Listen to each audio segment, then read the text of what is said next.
পবিত্র কোরআনে কারীম থেকে সূরাতুল বাকারা এর একটি আয়াতে কারিমা আপনাদের সামনে তেলাওয়াত করার সৌভাগ্য পেয়েছি। একটি হাদিস আপনাদের সামনে পাঠ করার সুযোগ হয়েছে। গত সপ্তাহে আলোচনা করছিলাম হজ কেন ফরজ, কেন হজ করতে হয়, হজের স্থানসমূহের ইতিহাস কি। আজকে মূলত হজের শিক্ষার উপর আলোচনা করার একটু নেক ইচ্ছা নিয়ে আপনাদের সামনে বসার সুযোগ হয়েছে। সবার কাছে দোয়া প্রার্থনা করছি, সকলে দিল থেকে দোয়া করুন আল্লাহ তাআলা যেন আমাকে পবিত্র কোরআন ও হাদিস থেকে ইখলাসের সাথে গুরুত্বপূর্ণ কথাগুলো বলার মতো তৌফিক দান করেন, আমাকে এবং আপনাদের সকলকে আমল করার তৌফিক নসিব করেন। আল্লাহ রাব্বুল আলামিন ইরশাদ করছেন, ওয়াইয জাআলনাল বাইতা মাসাবাতান লিন-নাসি ওয়া আমনা, এবং স্মরণ করুন যে আমি বাইতুল্লাহ শরীফকে, কাবা ঘরকে মানুষের জন্য মাসাবাহ এবং আমনা বানিয়েছি। মাসাবাহ এবং আমনা এর সংক্ষিপ্ত ব্যাখ্যা হলো, বাইতুল্লাহ শরীফকে আল্লাহ তাআলা মানুষের হৃদয়ের মণিকোঠায় স্থান দান করেছেন। মুমিনের হৃদয়ে কাবার প্রতি আকর্ষণ এটা খুব স্বভাবজাত বিষয়। মাসাবার অর্থ হলো ওই স্থান, যে স্থানে মানুষ বারবার ফিরে যায়, যেখানে মানুষ বারবার ঘুরে আসে, ফিরে আসে, এরকম স্থানকে মাসাবা বলা হয়। পবিত্র কাবা ঘরকে আল্লাহ তাআলা এমনটা করেই বানিয়েছেন যে এটাকে আল্লাহ তাআলা মাসাবা বানিয়েছেন। প্রতিটি মানুষ পবিত্র কাবার প্রতি একটা অসম্ভব আকর্ষণ অনুভব করে, এবং সে আকর্ষণ কখনোই কমে না, কখনোই এই আকর্ষণ বিলুপ্ত হয় না, কখনো হ্রাস পায় না। বরং বাস্তবতাতে এটা পবিত্র কাবা ঘরকে যারা দেখেছেন, কাবা ঘরের প্রতি তাদের এক ধরনের আকর্ষণ, যারা কাবা ঘরে যাওয়ার সুযোগ হয় নাই, দেখে নাই, ওমরা করার সুযোগ হয় নাই, হজ করার সুযোগ হয় নাই, পবিত্র কাবার প্রতি তাদের এক ধরনের আকর্ষণ। যারা কাবা ঘর দেখেননি, হজ ওমরা করেননি, তাদের ব্যাকুলতাও কম নয়। যেতে না পারার এই কষ্ট তাদেরকে প্রতি মুহূর্ত, প্রত্যেক সময় তাদেরকে বারবার কষ্ট দিতে থাকে। হৃদয়ের গভীরে একটা যাতনা, যন্ত্রণা অনুভব করে। আল্লাহ কখন আপনার ঘরে নেবেন, কখন আপনার ঘর দেখব, হজ ওমরার জন্য একটা অন্যরকম ব্যাকুলতা কাজ করে। কিন্তু যারা কাবা ঘর একবার দেখেছেন হজের মাধ্যমে বা ওমরার মাধ্যমে, পৃথিবীতে এমন কোনো মুসলমানকে খুঁজে পাওয়া যাবে না যে মুসলমান এক দুইবার কাবা ঘর দেখার পরে তার আকর্ষণ কমে গিয়েছে আর যেতে চায় না, এরকম কোনো মানুষকে খুঁজে পাওয়া যাবে না। বরং বাস্তবতা এটাই যে প্রত্যেকটি মুমিন কাবা ঘর যত দেখে তত তার মনের ভিতরে আগ্রহ, আকর্ষণ, মনের ব্যাকুলতা, যন্ত্রণা, যাতনা বহুগুণ বৃদ্ধি পায়। প্রতিক্ষণ, প্রতি মুহূর্তে এটাই সে ভাবতে থাকে, জপতে থাকে, মনের ভিতরে কল্পনা করতে থাকে, হে আল্লাহ, আবার কখন যাব, আবার কখন আপনার ঘরের মেহমান হব, কখন একটু কাবার ছায়ায় দাঁড়িয়ে দোয়া করব, একটু হৃদয়টাকে, বুকটাকে কাবার সঙ্গে আবার কখন মিলাবো। এই কাবার দৃশ্য, কাবারের সুন্দর আকর্ষণীয় দৃশ্য তাকে সবসময় কষ্ট দিতে থাকে, ব্যাকুল করতে থাকে। এক আশ্চর্যজনক বিষয়, আপনারা যারা কাবা ঘরে গিয়েছেন এই অনুভূতি আপনাদের সকলেরই আছে। পৃথিবীতে যদি কোনো সাদামাটা ঘর থাকে তাহলে সেটা কাবা ঘর। বাহ্যিক কোনো কারুকার্য খচিত নয়। এই বিল্ডিংটি, প্রাসাদটি, ঘরটি ঘর হিসাবে, প্রাসাদ হিসাবে সৌন্দর্যের কেন্দ্রবিন্দুও নয়। সারা পৃথিবীতে কত বড় বড় প্রাসাদ আছে, বিল্ডিং আছে, কত আকর্ষণীয় ঘর আছে, কত হৃদয়স্পর্শী স্থান আছে যা মানুষদেরকে বারবার সেখানে ডাকতে থাকে। হাজার না লক্ষ টাকা মানুষ খরচ করে বিভিন্ন স্থান, বিভিন্ন স্পটে ট্যুরে যায়, ঘুরতে যায়। কিন্তু এটাই বাস্তব সত্য, পৃথিবীর যত সুন্দর স্থানই হোক না কেন, যত আকর্ষণীয় প্রাসাদই হোক না কেন, যত সুবিধাজনক সেবায় সেখানে থাক না কেন, একবার, দুইবার, তিনবার যাওয়ার পর ওই ব্যক্তির অন্তরের ভিতরে ওই জায়গার আকর্ষণ আস্তে আস্তে কমতে থাকে। বন্ধুদের সঙ্গে যখন কথা হয়, কেউ যদি বলে যে অমুক স্থানে আমরা বেড়াইতে যাব, এর পূর্বে যদি সে 2-3 বার গিয়ে থাকে, তাহলে তার সে আকর্ষণ দেখা যায় না। প্রথমে যারা যাচ্ছে তাদের মনের মধ্যে যে আকর্ষণ, বরং অনেক সময় বলেই ফেলে যে আমি অনেকবার গিয়েছি, এবার তাহলে তোমরা গিয়ে ঘুরে আসো। যত আকর্ষণীয় জায়গায় হোক না কেন, এটা মানুষের স্বভাব। কিন্তু কাবা ঘর সাদামাটা একটা ঘর, তেমন কোনো কারো কার্যখচিতও নয়। অথচ কাবা গৃহের বৈশিষ্ট্য হলো, আমার এই কথাটা সবসময় বলতে মনে চায়, যে কাবা ঘরের বৈশিষ্ট্য হলো এই কাবা ঘর যে যত দেখে তার তত আরো দেখতে মনে চায়, যে যতবার দেখে তার ততবার দেখতে মনে চায়, যে যতক্ষণ দেখে তার আরো ওই পরিমাণ সময় দেখতে মনে চায়। যেন জান্নাতের সকল সৌন্দর্য আল্লাহ রাব্বুল আলামিন পবিত্র কাবা ঘরের মধ্যে রেখে দিয়েছে। তাকিয়ে থাকলে কখনো বিরক্তি আসে না, কখনো কষ্ট অনুভব হয় না। এটা এমন একটা ঘর, যে ঘরের দিকে তাকিয়ে থাকাটাই ইবাদত। কিচ্ছু করছে না এই ঘরের পাশে, তওয়াফও করতেছে না, নামাজও পড়তেছে না, তেলাওয়াতও করতেছে না, জিকিরও করতেছে না, শুধু কাবা ঘরের দিকে তাকায় আছে। এই তাকায়া থাকলেও আল্লাহ তাআলা তাকে 20টা রহমত দান করে। শুধু তাকায়া থাকলেও 20টা রহমত দান। মানুষের হৃদয়ের মণিকোঠায়, হৃদয়ের অভ্যন্তরে, তার আত্মার গভীরে কাবার এই আকর্ষণ আল্লাহ তাআলা রেখে দিয়েছেন। আর প্রত্যেকটি মুমিন সে বারবার সেখানে যেতে চায়, ফিরেই যেতে চায়, আবার যেতে চায়, ঘুরে যেতে চায়, আবার যেতে চায়। আল্লাহ তাআলা এই জন্য কাবা ঘরের বৈশিষ্ট্য বর্ণনা করেন যে ওয়াইদ জাআলনাল বাইতা মাসাবা, ওয়াইদ জাআলনাল বাইতা মাসাবা, আমি এই ঘরকে মানুষের বারবার ফিরে আসার জায়গা নির্ধারণ করেছি।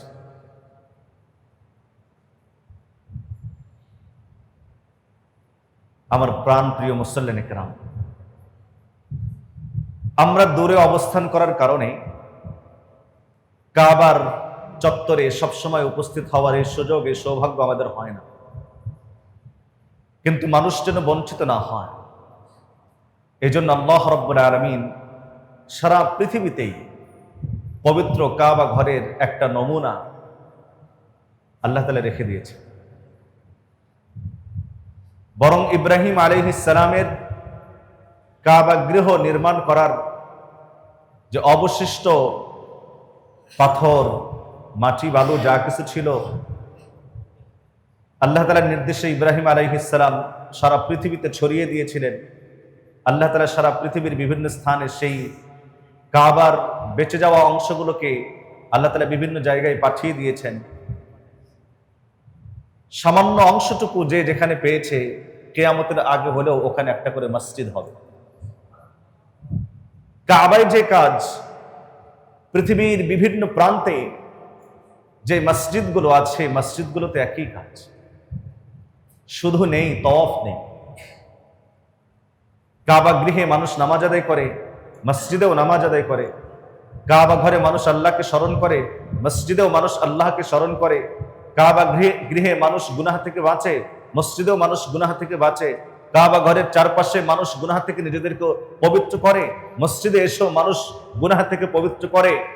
কাবা ঘরের যে সমস্ত বৈশিষ্ট্য আল্লাহ তাআলা পৃথিবীর যে প্রান্তে প্রান্তে বিভিন্ন স্থানে মসজিদগুলো রেখেছেন, এই মসজিদগুলোর মধ্যেও এই সমস্ত বৈশিষ্ট্যগুলো রয়েছে। যদিও কাবা গৃহের মর্যাদা সবচেয়ে উত্তম, সবার চেয়ে বেশি।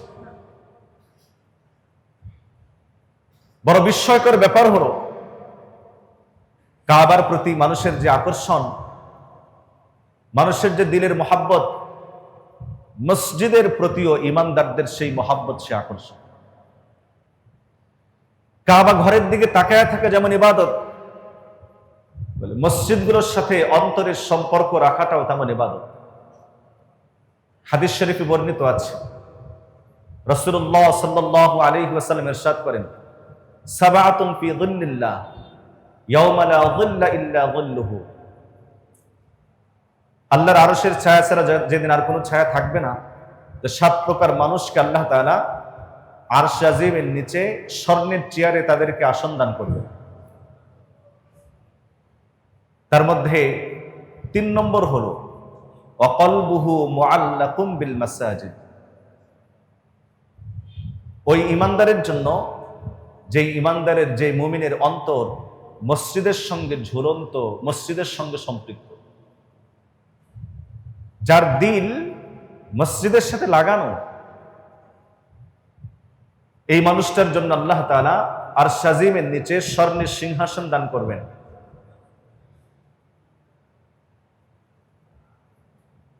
আমি একজন মুসল্লি হিসেবে আল্লাহর ঘরের সাথে আমার সম্পর্ক কেমন হবে? আমি একজন ইমাম খতিব হিসেবে আল্লাহর ঘরের সাথে আমার সম্পর্ক কেমন হবে? আমি মসজিদ কমিটির এক একজন সদস্য হিসাবে আল্লাহর ঘরের সাথে আমার সম্পর্ক কেমন হবে? এই হাদিসের মধ্যে এই দায়িত্ববোধটা পাওয়া যায় যে ওয়াকলবুহু মুআল্লাকুম বিল মাসাজিদ। প্রত্যেকটি মুমিনের উচিত আত্মা দিয়ে, অন্তর দিয়ে আল্লাহর ঘরের সাথে লেগে থাকে। অর্থ, প্রয়োজনের তাগিদে মসজিদ থেকে বের হওয়া লাগলেও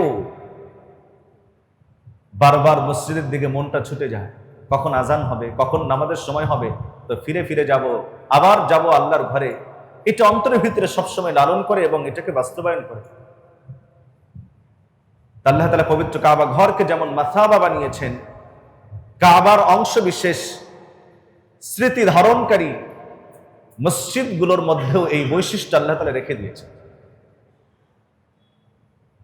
ভাই, এজন্য আমাদের উচিত আল্লাহর এই ঘর, মসজিদের সাথে অন্তরে খুব গভীর সম্পর্ক রাখা। কাবা ঘর যেমন বাইতুল্লাহ, আল্লাহর ঘর, মসজিদ তেমন বাইতুর রহমান, রহমানের ঘর। আল্লাহ তাআলা আমাদেরকে বোঝার তৌফিক দান করে। পবিত্র কাবা ঘরের প্রতি এই মোহ, এই আকর্ষণ, এটা থাকবে। এজন্য আল্লাহ তাআলা কাবা ঘরকে সেভাবেই বানিয়েছে। আজকে একটা গল্প পড়তেছিলাম, ঘটনা পড়তেছিলাম। সাহাবায়ে কেরামের কাবার প্রতি কেমন ভালোবাসা, মহব্বত ছিল তা সহজেই অনুমান করা যায়। আমাদের আকাবির মুরব্বিগণ যারা ছিলেন, পবিত্র কাবার প্রতি তাদের ভালোবাসা, তাদের মহব্বত কতটুকু ছিল, কি পরিমাণ তারা এই মহব্বত লালন করতেন, হযরত শাহ ওলিউল্লাহ মুহাদ্দিস দেহলভী রহমতুল্লাহি আলাইহির ঘটনা থেকে এটা বোঝা যায়। যারা ইসলামী ইতিহাস পড়ে থাকেন, ভারতবর্ষের ইতিহাস যাদের জানা আছে, যদি কেউ ইনসাফের দৃষ্টিতে ভারতবর্ষের ইতিহাস রচনা করে আর যদি পড়ে, তাহলে তারা কোনোভাবেই শাহ ওলিউল্লাহ মুহাদ্দিস দেহলভী রহমতুল্লাহি আলাইহিকে বাদ দিয়ে কোনো ইতিহাস রচনা করতে পারবে না। মজার একটা বিষয় হলো, আমাদের এই ভারত উপমহাদেশে, ভারত, বাংলাদেশ, পাকিস্তান, ভুটান, নেপাল, শ্রীলঙ্কা, এই যে এরিয়া, হাজার হাজার লক্ষ লক্ষ যে আলেম ওলামা দেখেন, মুহাদ্দিসিনে কেরামকে দেখেন, তারা কেউই হাদিসের সনদ বর্ণনা করতে পারবে না শাহ ওলিউল্লাহ মুহাদ্দিস দেহলভী রহমতুল্লাহ আলাইহিকে বাদ দিয়ে। আমি যদি আমার বুখারী শরীফের সনদ আপনাদেরকে বলি, বুখারী শরীফ প্রথম খণ্ড বলেন, দ্বিতীয় খণ্ড বলেন, মুসলিম শরীফ প্রথম খণ্ড দ্বিতীয় খণ্ড, তিরমিজি শরীফ প্রথম খণ্ড দ্বিতীয় খণ্ড, এভাবে আরো অন্যান্য হাদিসের কিতাব। আমরা যদি সনদ বর্ণনা করি তাহলে আমাদের প্রত্যেকটা কিতাবের সনদ, যাদের কাছ থেকে আমরা হাদিস পেয়েছি, কিতাবের ইলম পেয়েছি, শাহ ওলিউল্লাহ মুহাদ্দিস দেহলভী রাহমাতুল্লাহি আলাইহি বাদ দিয়ে আমরা এই ইলম পাই নাই। বুখারী মুসলিমের ইলমও, হাদিসের ইলম আমরা তাদের মাধ্যমে পেয়েছি। হযরত শাহ ওলিউল্লাহ মুহাদ্দিস দেহলভী রাহমাতুল্লাহি আলাইহি যখন হজের জন্য গিয়েছেন, পবিত্র কাবা ঘর প্রথম সাক্ষাতেই, প্রথম দেখাতেই যে কোনো দোয়া কবুল হয়। শাহ ওলিউল্লাহ মুহাদ্দিস দেহলভী রাহমাতুল্লাহি আলাইহি যখন পবিত্র কাবা ঘরের কাছাকাছি চলে গিয়েছেন, তার চোখের সামনে কাবা ঘরের আলোকোজ্জ্বল এই দৃশ্য যখন তার চোখের সামনে উদ্ভাসিত, তিনি কাবার প্রতি এতটা বেশি আশেক ছিলেন, ভাবতেছিলেন সারাটা জীবনে কাবার দিকে হয়ে নামাজ আদায় করেছি, কাবাকে হৃদয়ে লালন করেছি, এই কাবা ঘরকে স্মৃতিতে এনে বারবার সেদিকে ফিরেই আল্লাহর কুদরতি পায়ে সিজদা দিয়েছি। আজকে সে কাবা আমার চোখের সামনে, আজকে সে কাবা আমার চোখের সামনে, যার দিকে ফিরে সারা জীবন নামাজ পড়েছি। এটা যখন তিনি ভাবতেছিলেন, কিতাবে লিখেছে শাহ ওলিউল্লাহ মুহাদ্দিস দেহলভী রাহমাতুল্লাহি আলাইহি এটা ভাবতেই চিৎকার করে তিনি বেহুশ হয়ে জমিনে পড়ে গেছেন। এটা একটা অনুভূতির বিষয়। দীর্ঘ সময় পর্যন্ত তিনি বেহুশ থাকলেন। এরপরে যখন তার হুঁশ ফিরল, তিনি পবিত্র কাবা ঘরের দিকে শুধু তাকিয়েই ছিলেন। ঘন্টার পর ঘন্টা পার হয়ে যাচ্ছে, তিনি কারোর সঙ্গে কথাও বলছেন না, কারো দিকে তাকাচ্ছেনও না, কারো কথা শুনছেনও না, শুধু এক পলক নেত্রে তাকিয়ে আছেন পবিত্র কাবা ঘরের দিকে। আল্লাহর বান্দাগণ, কাবার প্রতি মহব্বতে, প্রেমী, ভালোবাসা শুধু এক মুহাদ্দিসে দেহলভীর না, শুধুই শাহ ওলিউল্লাহর না, বরং প্রতিটি মুমিনের অন্তরের আকর্ষণটা এমন। কেউ ব্যক্ত করে, কেউ করে না, কেউ করতে পারে, কেউ করতে পারে না। যেন ভাই আসুন, পবিত্র কাবা ঘরের এই যে ভালোবাসা, এই যে মহব্বত, এটা অন্তরে লালন করার চেষ্টা করে।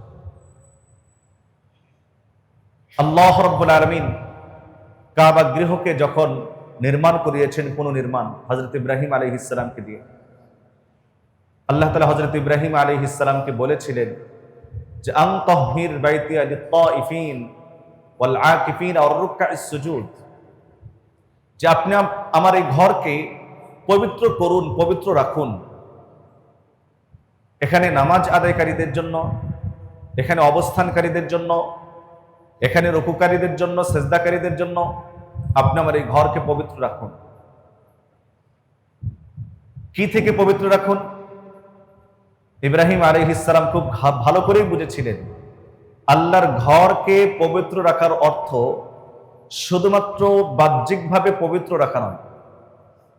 মসজিদে কোনো নাপাক থাকলো না, কোনো ময়লা থাকলো না, বা ময়লা থাকলে পরিষ্কার করে ফেললাম না, আল্লাহ না করুন কোনো নাপাকি লাগলে সেটাকে পরিষ্কার করে ফেললাম, পবিত্র করে ফেললাম, শুধু এতটুকুই দায়িত্ব নয়। কাবা ঘরকে পবিত্র রাখার দায়িত্বের মধ্যে ইব্রাহিম আলাইহিস সালাম সর্বপ্রথম যেটা অনুধাবন করেছেন, সেটা হলো আল্লাহর ঘরকে শিরিকের গান্দেগি থেকে, শিরিক এবং কুফুরের নাপাকি, অপবিত্রতা থেকে আল্লাহর ঘরকে পবিত্র রাখতে হবে। যদি প্রশ্ন করেন যে ইব্রাহিম আলাইহিস সালাম এটা কেমনে বুঝলেন, তাহলে তার দোয়া থেকে বোঝা যায়।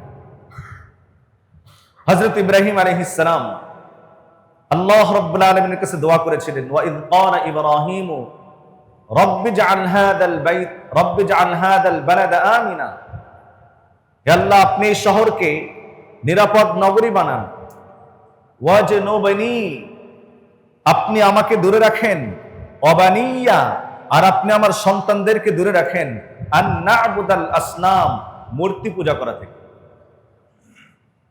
ইব্রাহিম আলাইহিস সালামের দোয়া কি দোয়া? ওয়াজনুবনি ওয়া বানিয়া আন না'বুদাল আসনাম, হে আমার রব, আপনি আমাকে আর আমার সন্তানদেরকে মূর্তি পূজা থেকে দূরে রাখুন। কেন? রব্বি ইন্নাহুন্না আযলালনা কাসীরাম মিনান নাস, হে আমার রব, এই মূর্তিগুলোই অসংখ্য অগণিত মানুষকে সৎ পথ থেকে বিচ্যুত করেছে, সহজ সরল পথকে ভুলিয়ে দিয়েছে।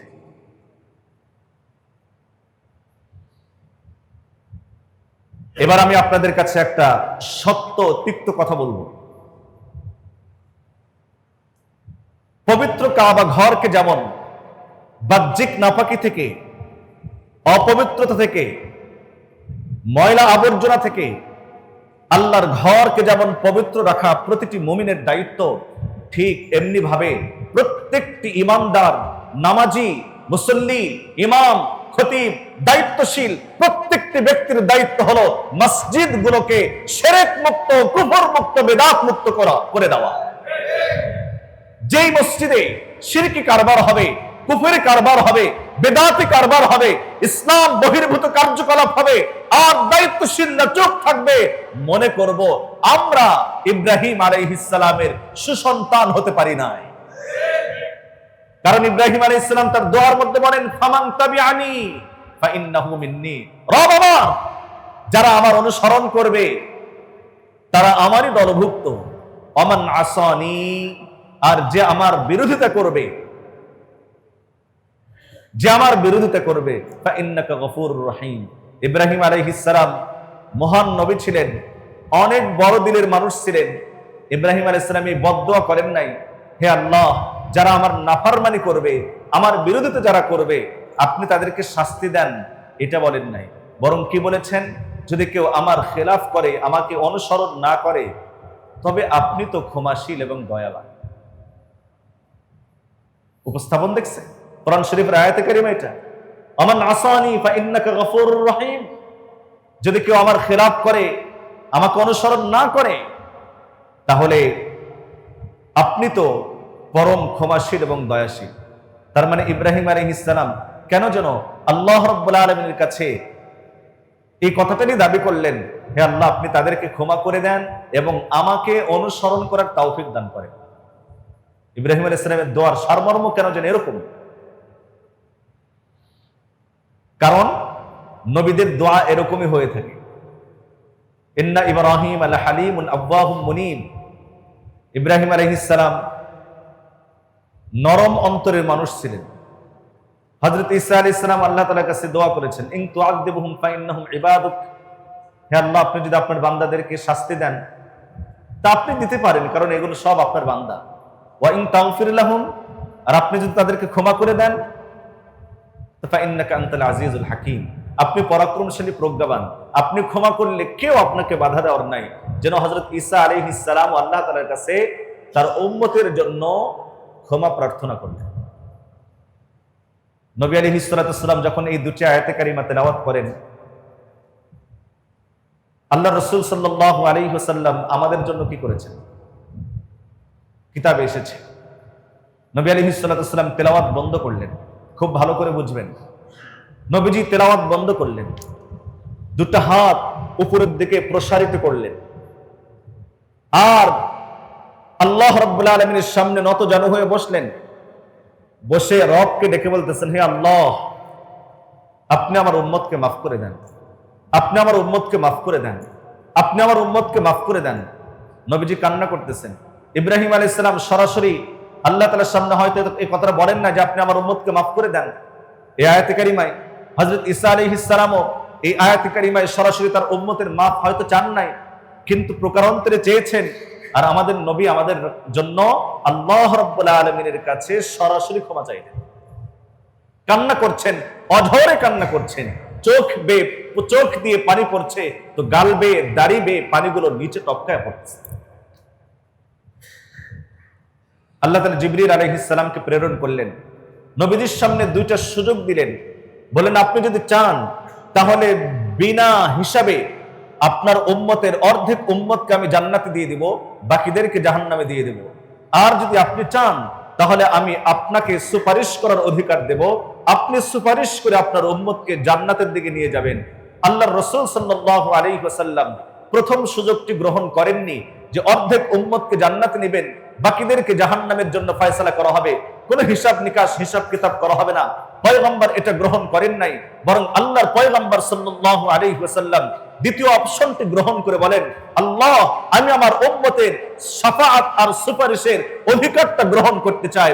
রব বললেন, প্রিয় হাবিব আমার, আমি দিয়ে দিলাম আপনাকে অধিকার, আপনি চাইলে আপনার উম্মতের জন্য সুপারিশ করে জান্নাতে নিতে পারবেন। আল্লাহর পয়গম্বর ঘোষণা দিলেন, ইন্না শাফাআতি লিআহলিল কাবাইরি মিন উম্মতি, আমার উম্মতের মধ্যে যারা কবিরা গুনাহ করবে তাদের জন্য আমি নবীর সুপারিশ আল্লাহ তাআলা গ্রহণ করে তাদেরকে মাফ করে জান্নাত দান করবেন। ইব্রাহিম আলাইহিস সালাম বলেন, যারা আমার অমান্য করবে, আল্লাহ আপনি তো ক্ষমাশীল দয়ালু, চাইলে তাদেরকে দয়া করে ক্ষমা করতে পারেন, আপনার উপরে প্রশ্ন করার অধিকার কারো নাই, লা ইউসআলু আম্মা ইয়াফআল। কিন্তু সম্মানিত হাজিরিন, আমি আপনাদের দায়িত্ব, আমাদের দায়িত্বটা বোঝানোর চেষ্টা করছি। মসজিদের সাথে, পবিত্র কাবা ঘরের সাথে যে সম্পর্ক, এই সম্পর্কের তাগিদে এটা আমাদের জন্য গুরুত্বপূর্ণ শিক্ষা হজের, সেটা হলো আল্লাহর ঘরকে পবিত্র রাখা। কি থেকে পবিত্র রাখা? সব নাপাকি ময়লা আবর্জনা থেকে আল্লাহর ঘরকে পবিত্র রাখা, সেটা বাহ্যিক অপবিত্রতা হোক অথবা আত্মিক অপবিত্রতা হোক। আমাদের মনে, আমরা মসজিদে কোনো নাপাকি দেখলে, কোনো ময়লা আবর্জনা দেখলে যে কোনো ইমানদার এটাকে পরিষ্কার করে, যে কোনো ইমানদার পরিষ্কার করে, যে কোনো মুসল্লি ময়লাটা হাত দিয়ে তুলে বাহিরে ফেলে দেয়। যদিও অনেক মুসল্লিকে আবার এটাও দেখা যায় যে মসজিদে ময়লা পড়ে আছে, অপেক্ষায় থাকে যে খাদেম সাহেব কখন আসবে, তারপরে তাকে বলবে, আর খাদেম সাহেব কি দিয়ে ময়লাটা উঠায় ফেলায় দেবে। থাকে না এরকম? মসজিদে ময়লা আছে, মুসল্লি দেখেছে, তার বিবেক কতটুকু অপেক্ষা করতেছে কখন খাদেম সাহেবকে দেখবে। ভালো মানুষ হলে ভালোভাবে বলে, আর বিপরীতটা হলে বিপরীত ভাবে বলে, ধমকায়া জোরে কথা বলে। অথচ আমি আপনাদের কাছকে সতর্ক করে দিচ্ছি, মনে রাখবেন, এটা আমার দায়িত্ব থেকে বলছি। আমার এই কেন্দ্র জামি মসজিদের 3 জন খাদেম, ওরা 3 জনই হাফেজ কোরআন, কোরআনের এক হাফেজ, প্রত্যেকে হাফেজ সাহেব। ওদের সঙ্গে কথা বলার সময় সতর্কতা অবলম্বন করবে। আপনি আমি যত বড় ব্যক্তি হই না কেন, হাফেজ কোরআনের সাথে কথা বলার জন্য খুব খেয়াল করে কথা বলবেন। মসজিদের খাদেমদের সাথে আচরণের সময় ভদ্রচিত আচরণ করবেন, কখনো যেন অভদ্র অসভ্যের মতো আচরণ আমার মসজিদের কোন খাদেমের সাথে যেন না করেন। কি বলেন? আল্লাহ তাআলা তৌফিক দান করেন। মুহতারাম হাজিরিন, যার সামনে ময়লা থাকবে তারই দায়িত্ব হলো ময়লাটা উঠায় বাহিরে ফেলায় দেবে। এটা একজন মুসল্লি হিসেবে, একজন মুমিন হিসেবে আপনার আমার দায়িত্ব, কর্তব্য। কিন্তু অধিকাংশ মসজিদের অবস্থা হলো, মসজিদগুলোর মুসল্লি থেকে শুরু করে ইমাম খতিব পর্যন্ত প্রত্যেকটা ব্যক্তির অন্তরের ভিতরে এক অদৃশ্য দেবতা রয়েছে। বিশ্বাস হয় না আপনাদের? এক অদৃশ্য দেবতা রয়েছে। ইমাম খতিব চিন্তা করে, আমার চাকরি হারানোর ভয়ে হক কথা বলা যাবে না। কথা বলেন ঠিক না? তাহলে চাকরির মোহ, এটা একটা দেবতা, এক মূর্তি আমার হৃদয়ে বসবাস করছে। আপনারা চিন্তা করবেন, হক কথা বললে আমার সম্মান মর্যাদা চলে যেতে পারে। এই যে সম্মান এবং মর্যাদার একটা মোহ, এই একটা দেবতা, একটা অদৃশ্য মূর্তি আমার হৃদয়ে বসবাস করছে, যার আমি পূজা পাঠ করছি। কখন এটা চিন্তা করিনি আমি। ইব্রাহিম আলাইহিস সালামকে আল্লাহ তাআলা বলেন, আনতাহহির বাইতি, আপনি আমার ঘরকে পবিত্র করেন, পবিত্র রাখেন। কি থেকে পবিত্র? সবচেয়ে বড় অপবিত্র হচ্ছে, নাপাকি হচ্ছে শিরিক, কুফর। ইব্রাহিম আলাইহিস সালাম সেটাই করেছেন। আল্লাহর কাছে দোয়া করেছেন, রব আপনি আমাকে এবং আমার অনুগত সন্তানদেরকে আপনি মূর্তি পূজা থেকে দূরে রাখেন। আজকের হজের সবচেয়ে গুরুত্বপূর্ণ শিক্ষা এটা, শিরিক, কুফর এবং বিদআত থেকে বেঁচে থাকা। মনে থাকবে ইনশাআল্লাহ। হজের 2 নম্বর গুরুত্বপূর্ণ শিক্ষা, মুসলমানদের মধ্যে সমতা বজায় রাখা। যার যার যতটুকু প্রাপ্য অধিকার তাকে ওই পরিমাণ সম্মান, মর্যাদা, অধিকারটুকু দেওয়া। মুসলমানদের ভিতরে সমতা বজায় রাখা। সাম্যের শিক্ষা দিয়েছে তো ইসলাম দিয়েছে এবং চূড়ান্তভাবে দিয়েছে। কাজের মাধ্যমে এটাকে পরিণত করিয়েছেন। হজের পোশাক সব মুসলমানের একই পোশাক, তাই না? ধনী গরিব, রাজা প্রজা, সম্পদশালী দরিদ্র, শিক্ষিত অশিক্ষিত, গ্রামের শহরের, প্রভাবশালী প্রতাপশালী, শাসক শাসিত, প্রত্যেকটা মানুষের পোশাক একই পোশাক। যেই ভাষার মানুষই হোক না কেন, যেই দেশের মানুষই হোক না কেন, যেই প্রথারই মানুষ হোক না কেন, প্রত্যেকটা মানুষ একই পোশাক পরেছে। কাজ কি? একটাই। টার্গেট একটাই। অবস্থানের স্থান একটাই। অন্যান্যরা যেভাবে কাজ করছে, প্রভাবশালী ব্যক্তিরা কিভাবে করছে, বরং সেখানে কোনো প্রভাবের বহিঃপ্রকাশ নেই। মুজদালিফার ময়দানে খোলা আকাশের নিচে মানুষ শুয়ে আছে, রাজা প্রজা সব সমান। এর একটা নমুনা মসজিদেও আছে, কথা বলেন ঠিক না? মসজিদে কারোর জন্য জায়গা নির্ধারণ থাকে? শুধুমাত্র ইমাম ছাড়া কারোর জন্য জায়গা নির্ধারণ করে না আছে? একজন মন্ত্রী যেখানে দাঁড়াবেন, একজন কৃষক সেখানে দাঁড়ানোর অধিকার রাখে। মুয়াজ্জিন সাহেব যেখানে দাঁড়াবেন, একজন সাধারণ মুসল্লি সেখানে দাঁড়ানোর অধিকার রাখেন। একজন ভ্যান চালক, রিক্সা চালক, দিনমজুর, কুলি যেখানে দাঁড়াবেন, পৃথিবীর সবচেয়ে প্রভাবশালী ব্যক্তিটাও সেখানে দাঁড়ানোর অধিকার রাখে। কারো জন্য কোনো জায়গা নির্ধারণ করা নাই। হ্যাঁ, ব্যতিক্রম শুধু যদি কেউ আগে জায়গা নির্ধারণ করেছিল, বসেছিল, কোনো কারণে ওযু ইস্তেনজার প্রয়োজনে আবার বাহিরে গিয়েছে, তাহলে এই লোকটার আবার নিজের জায়গায়, প্রথম জায়গায় ফিরে আসার অধিকার আছে। নাম্বার 2, কোন মুসল্লি যদি কাউকে সম্মান করে আগায়া দেন, তাহলে তিনি সেখানে আগায়া যাওয়ার তার এই অধিকার আছে। নাম্বার 3, যদি ইমাম সাহেব চান কাউকে সরায়া দিয়ে কাউকে বসানো, এটা একমাত্র ইমাম সাহেবের অধিকার আছে, কোনো মুসল্লির এই অধিকার নেই। এখন বাস্তবতা হলো ইমাম সাহেবেরই এই অধিকার নাই, মুসল্লিদের এই অধিকার আছে, ঠিক না? এক মুসল্লি একদিন আমার কাছে রাগ করে বলতেছে, অন্য এক মসজিদের মুসল্লি বলে, হুজুর আমি অমুক মসজিদে আর কোনোদিন নামাজ পড়তে যাই না। বলে কেন, কি হয়েছে? বলে আমি যেখানে নামাজ পড়ার জন্য বসেছি, তা আমাকে সেখান থেকে উঠাইয়া দিয়ে আরেকজনকে নিয়ে এসে সেখানে বসালেন। বলে এই কারণে কি করি না, আর নামাজে যায় না ওই মসজিদে। বললাম আপনি অন্যায়কারী। ইমামের এই অধিকার আছে যে যে কোনো মুসল্লিকে যে কোনো স্থান থেকে সরিয়ে অন্য কাউকে বসানো, এই অধিকার ইমামের আছে। ইমাম সঠিক করেছেন, আপনি ভুল করেছেন। কথা বোঝা গেল? এই সাম্যের শিক্ষা হজের গুরুত্বপূর্ণ শিক্ষা, যা মসজিদে প্রতিদিন আমরা 5 ওয়াক্ত নামাজে প্র্যাকটিস করে থাকি, ঠিক কিনা বলেন? 5 ওয়াক্ত নামাজে আমরা এটা প্র্যাকটিস করে থাকি, এটা আমরা অনুশীলন করে থাকি।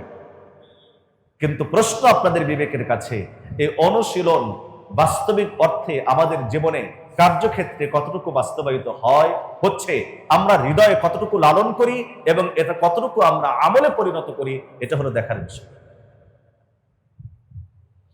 3 নম্বর হজের শিক্ষা, যে হজের মাধ্যমে একজন মানুষ একনিষ্ঠতার শিক্ষা অর্জন করবে, তাকওয়ার শিক্ষা অর্জন করবে। কিভাবে? আল্লাহ রাব্বুল আলামিন বলেন, তোমরা হজের জন্য প্রস্তুতি নাও। প্রস্তুতির মধ্যে আমরা এ পর্যন্ত যা কিছু করেছি সবই আছে, প্রাক নিবন্ধন, চূড়ান্ত নিবন্ধন, অন্যান্য যা কিছু আছে সবগুলো আমাদের প্রস্তুতির অন্তর্ভুক্ত। তবে বিশেষভাবে যে প্রস্তুতিটা নিতেই হয় সেটা হলো, আল্লাহ তাআলা বলেন ওয়াতাযাওয়াদু, তোমরা হজের জন্য পাথেয় সংগ্রহ করো, ফা ইন্না খায়রাজ যাদিত তাকওয়া, মনে রাখবে উত্তম পাথেয় হলো তাকওয়া। কেন? এটা একটা গুরুত্বপূর্ণ বিষয়। সব প্রস্তুতি নেওয়া হয়েছে, শুধু তাকওয়ার প্রস্তুতিটা নেই, তাহলে হিতের বিপরীত হতে পারে, কল্যাণের বিপরীত হতে পারে। কেমনে? একটা উদাহরণ দেই শুধু। পবিত্র কাবা ঘরকে কেন্দ্র করে যে গুনাহ মাফের আয়োজন, দরজায় কাবা শরীফের দরজায় গুনাহ মাফ হয়, হাজরে আসওয়াদে গুনাহ মাফ হয়, হাজরে আসওয়াদ এবং দরজার মাঝে মুলতাজাম এই অংশে গুনাহ মাফ হয়, হাতিমে কাবার ভিতরে গুনাহ মাফ হয়, রুকনি ইয়ামানি স্পর্শ করে দোয়া করলে দোয়া কবুল হয়। আল্লাহ তাআলার কাছে এই কাবা চত্বর পুরোটাই গুনাহ মাফের জায়গা। সফাত দাঁড়ায় দোয়া করলে কবুল হয়, গুনাহ মাফ হয়। মারওয়াতে দাঁড়ায় দোয়া করলে গুনাহ মাফ হয়, দোয়া কবুল হয়। আরাফার ময়দানে দোয়া কবুল হয়, মিনাতে দোয়া কবুল হয়, জামারাতে পাথর নিক্ষেপ করার পরে দোয়া করলে দোয়া কবুল হয়। রাসূল সাল্লাল্লাহু আলাইহি সাল্লামের রওজায়ে আতহারে গিয়ে সালাম দিলে নবীজি নিজে শোনেন এবং সে সালামের উত্তর দেন। কিন্তু সমস্ত আয়োজন করে সব জায়গায় যাওয়ার সুযোগ হলো, হাজরে আসওয়াদে চুম্বন করার সুযোগ হলো, কিন্তু তাকওয়ার এই আয়োজন, এই পাথেও না থাকার কারণে গুনাহ মাফ করার জায়গাগুলোতেও গিয়ে মানুষ গুনাহ করে থাকে। কথা বলেন ঠিক না? যেমন এখন সবচেয়ে সহজ একটা গুনাহ হলো, মানুষের হাতে হাতে মোবাইল আছে, কাবা ঘরের কাছে গিয়ে সেলফি উঠাচ্ছে। উঠায়, হাজী সাহেবরা উঠায়, কাবা ঘরের কাছে গিয়ে সেলফি উঠাচ্ছে, দরজার কাছে গিয়ে সেলফি উঠাচ্ছে, কাবা ঘর ধরে আসে আর একজনকে বলতেছে ছবি উঠাও। রওজায়ে আতহারে নবীজির কাছে গিয়া যখন মানুষ সালাম দেওয়ার জন্য ব্যস্ত, হতভাগা হাজী সাহেব ওখানে গিয়ে নিজেকে সেলফি উঠানোর মধ্যে ব্যস্ত। অথচ স্পষ্ট গুনাহ, পরিষ্কার গুনাহ, প্রয়োজন ছাড়া এই ধরনের ছবি উঠানো এটা পরিষ্কার গুনাহ। হাজী সাহেব করছেন কোথায়? গুনাহ মাফের জায়গায়। কোথায় করছেন? গুনাহ মাফের জায়গায়। তপরত অবস্থায় গুনাহ মাফ হয়, সেলফি উঠানো হচ্ছে। সমস্ত আয়োজন তো আছে, সব পাথেয় সংগ্রহে আছে, নেই শুধুমাত্র একটা জিনিস, সেটা হলো ফাইন্না খায়রাজ জাদি আত-তাকওয়া। তাকওয়া হলো সবচেয়ে উত্তম পাথেয়, যার ঘোষণা আল্লাহ তাআলা দিয়েছেন। এটা না থাকার কারণে আপনার আমার মধ্যে গুনাহ মাফের জায়গাগুলোতে গিয়েও গুনাহ নিয়ে ফিরে আসতে হচ্ছে। এজন্য আমার প্রাণপ্রিয় হাজী সাহেবগণ, ইনশাআল্লাহ আপনারা অল্প দিনের ব্যবধানে হয়তো আগামী মঙ্গলবার থেকে আপনারা আল্লাহর ঘরে যাওয়ার জন্য রওনা করবেন। আমরা প্রত্যেকেই আল্লাহর ঘরের মেহমান হতে চাই, হতে যাচ্ছি। ইনশাআল্লাহ প্রত্যেকটি মানুষের অন্তরে হজ এবং ওমরার এক অদম্য স্পৃহা, এক অবর্ণনীয় আকর্ষণ আমাদের হৃদয়ের ভিতরে আছে। তাই তো বহু মানুষকে রাত জাগতে বাধ্য করে কাবার এই প্রেম আর ভালোবাসা। আমরাও ইনশাআল্লাহ আল্লাহর ঘরে যাব এবং ইনশাআল্লাহ যাব, সুম্মা ইনশাআল্লাহ যাব। প্রত্যেকটি মুসল্লির কাছে, মুমিনের কাছে হজের গুরুত্বপূর্ণ শিক্ষার এই অংশ যে আমরা যেন তাকওয়ার গুণ অর্জন করেই যেন আমরা হজে যাই, তাহলে ইনশাআল্লাহ কোথাও গুনাহ হবে না। গুনাহ মুক্ত এই সফরের মাধ্যমে একজন মানুষ হজ্জে মাবরুর নসিব করতে পারে। কারণ হলো হজ্জে মাবরুরের 3 গুণ। নবী আলাইহিস সালাতু ওয়াস সালাম বলেন, আল হাজ্জুল মাবরুর লাইসা লাহু জাযাউন ইল্লাল জান্নাহ। হজ্জে মাবরুরের বিনিময় হলো জান্নাত। হজ্জে মাবরুরের 3 গুণ, তার মধ্যে একটা গুণ হচ্ছে ওয়ালা রিয়া ওয়ালা সুমআতা মা লা ইখালিতুহুল ইসমু। যেই হজের সফরের ভিতরে কোথাও কোনো গুনাহের মিশ্রণ নাই, গুনাহমুক্ত হজের সফর হলো হজ্জে মাবরুর। এজন্য আমরা চেষ্টা করব ইনশাআল্লাহ গুনাহমুক্ত সফর করার জন্য। এবং যে সমস্ত জায়গায় আপনাদের দোয়া করবেন ইনশাআল্লাহ, আমি আমার কেন্দ্রীয় জামে মসজিদের পক্ষ থেকে আমার সব মুসল্লিদের জন্য আপনাদের কাছে দোয়া চাচ্ছি। মসজিদ কমিটি, মসজিদ পরিচালনা কমিটির প্রত্যেকটি সদস্যের জন্য দোয়া চাচ্ছি। কি দোয়া চাচ্ছি? আল্লাহ তাআলার জন্য তাদেরকে ইখলাসের সাথে মসজিদের দায়িত্ব পালন করার তৌফিক দান করেন। আমি আমার জন্য দোয়া চাচ্ছি, যতদিন আল্লাহ তাআলা আপনাদের খেদমত করার সৌভাগ্য রেখেছেন, যেন ইখলাসের সাথে, দায়িত্বের সাথে যেন আমি আপনাদের খেদমত করতে পারি। আমার সব মুসল্লির জন্য দোয়া করবেন, আল্লাহ তাআলা যেন আমাদের প্রত্যেককেই আল্লাহর ঘরের মেহমান হওয়ার তৌফিক দান করেন। মুহতারাম হাজরিন মাজলিস, একটা ঘোষণা দিচ্ছি আপনাদের মাঝে, সেটা হলো যে আগামী রবিবার 28 তারিখ মাসুমপুর আপনার স্কুল মাঠ, খেলার মাঠে, ওখানে 11টা থেকে একটা গণসমাবেশ হবে। খেলাফত মজলিসের পক্ষ থেকে আল্লামা মামুনুল হক সাহেব সেখানে আসবেন। তারা আমাদের কাছে চিঠি দিয়ে দাওয়াত দিয়েছেন এবং আপনাদেরকে একটু এলান করতে বলেছেন। আমরা সেই দায়িত্বের বোধ থেকে আপনাদেরকে এলান করছি, ইনশাল্লাহ এই সমাবেশে অংশগ্রহণ করার জন্য চেষ্টা করব। দ্বীনি এবং নেকির যে কোনো কাজে আমরা ইনশাল্লাহ অংশগ্রহণ করব। হাজী সাহেব, মোহতারাম হাজিরের মাঝে, জি 27 তারিখ, 28 তারিখ না, 27 তারিখ আগামী রবিবার ইনশাআল্লাহ। আর আগামী 29 তারিখ থেকে ইনশাআল্লাহ হজ ফ্লাইট শুরু হবে। আমরা আমাদের হাজী সাহেবদের জন্য সারা পৃথিবী থেকে যত হাজী সাহেব আসবেন সকলের জন্য আমরা দোয়া করব ইনশাআল্লাহ। এই সফর যেন আল্লাহ তাআলা তাদের জন্য সহজ করেন, কবুল করেন, নিরাপদে আবার আমাদের মাঝে ফিরে আসার তৌফিক দান করেন। হজের সব কার্যকলাপগুলো, আরকান আহকামগুলো সুন্দরভাবে সুসম্পন্ন করার তৌফিক দান করেন। ইখলাসের মহান দৌলত আল্লাহ তাআলা তাদেরকে নসিব করেন। মুহতারাম হাজিরিন, আমরা নামাজের পরে ইনশাআল্লাহ বিদায়ী হাজী সাহেবদের জন্য, যারা হজে যাবেন তাদের জন্য ইনশাআল্লাহ মন প্রাণ খুলে দোয়া করব। আপনাদের সকলকে সেই দোয়াতে উপস্থিত থাকার জন্য আমরা দাওয়াত করছি। ইনশাআল্লাহ নামাজের পরে আমরা দোয়া করব ইনশাআল্লাহ। আল্লাহ রাব্বুল আলামিন যেন আমাদের সকলকে উত্তম তৌফিক নসিব করেন। আর একটি ঘোষণা দিচ্ছি, সুসংবাদ জানাচ্ছি, আমাদের সিরাজগঞ্জের অভিভাবক, অন্যতম অভিভাবক এবং বিএনপির স্থায়ী কমিটির অন্যতম সদস্য, সাবেক সফল প্রতিমন্ত্রী জনাব ইকবাল হাসান মাহমুদ টুকু সাহেব, উনি অল্প সময়ের মধ্যেই ইনশাল্লাহ আপনাদের মাঝে আসবেন এবং আপনাদের সঙ্গে শুভেচ্ছা বিনিময় করবেন।